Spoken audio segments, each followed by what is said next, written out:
Несмотря на то, что на календаре только начало октября, в Удачный пришла законная зима, автобаза технологического транспорта горного комбината достойно встретила резкое похолодание. Весь ли транспорт Удачнинского комбината успели подготовить к морозам, узнавала Анна Потах.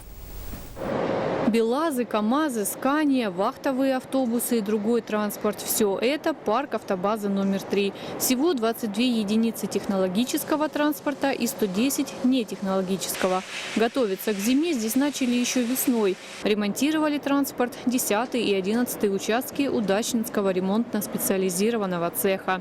Техники много, а лето, как известно, в Удачном очень короткое. Поэтому меньше чем за 3 месяца специалисты провели диагностику всей техники и подготовились к следующей зиме.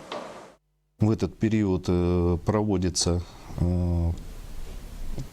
проверка жидкостей плотности. Это как то тосол, то есть он должен соответствовать нашим условиям, не должен замерзать.